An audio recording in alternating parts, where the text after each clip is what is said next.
ఈరోజు డ్వాక్రా సంఘాల మహిళలు మా నియోజకవర్గంలో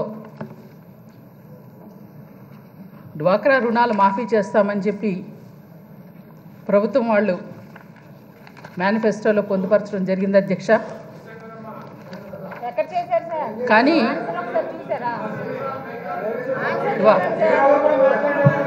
అధ్యక్ష అవకాశం ఇచ్చిన ఒక అవకాశాన్ని వాళ్ళు అధ్యక్ష రాక ఇచ్చిన అవకాశాన్ని డ్వాక్రా రుణాలు మాఫీ చేస్తామని ప్రభుత్వం డ్వాక్రా రుణాలు మాఫీ చేస్తామని మేనిఫెస్టోలో పెట్టడం జరిగింది అధ్యక్ష.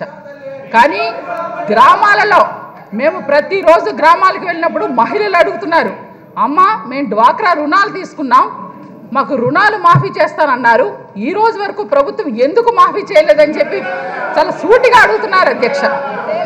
అక్కడ ఇదే ప్రభుత్వం వారు పెట్టుబడి నిధిగా 10,000 రూపాయలని మేము మీకు ఇస్తున్నామని చెప్పేసి అన్నారు అధ్యక్ష.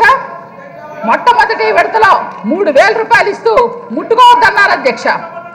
తర్వాత 3,000 వేస్తూ పసుపు కుంకాలు అన్నారు అధ్యక్ష. ఈ పసుపు కుంకాలన్న మాట నిజంగా ఎవరైనా సరే కన్నవారింటి నుంచి మెట్టినింటికి వెళ్ళేటప్పుడు పసుపు కుంకాలు అనన్న పదం ఎందుకు వస్తుందనంటే స్త్రీకి గౌరవం ఇచ్చేటటువంటిగా ఉంటుంది అధ్యక్ష. కానీ ఇక్కడ రుణాలు మాఫీ చేస్తామన్న మాటని మరిచి మళ్ళా దాంట్లో పెట్టుబడి నిధిని 3,000 రూపాయలు 3,000 రూపాయలు ఇచ్చి ముట్టుకోవద్దనంటూ ఇంకొక 3,000 రూపాయలు కూడా మిగతా మహిళలకి రాలేదు అధ్యక్ష. నిన్న బడ్జెట్ లో 4,000 రూపాయలు రిమైనింగ్ ఇవ్వాల్సి ఉంటే ఈరోజు డ్వాక్రా రుణాలు తీసుకున్నటువంటి మహిళలు ఉన్నారు అధ్యక్ష. డ్వాక్రా రుణాలు తీసుకున్నటువంటి మహిళలు అప్పులు తీర్చకపోగా పైగా వారి యొక్క పుస్తల తాళ్ళు కూడా జనరల్ గా 0 అవర్లు ఏమిటంటే మీ కాన్ఫరెన్స్ లో సార్ మా కాన్ఫరెన్స్ లో విషయమే ప్రస్తావిస్తున్నాను అధ్యక్ష. మేము ప్రతిరోజు ఇదే విషయాన్ని ఏ గ్రామానికి వెళ్ళినా ఏ మహిళను మమ్మల్ని అడుగుతున్నారు అధ్యక్ష.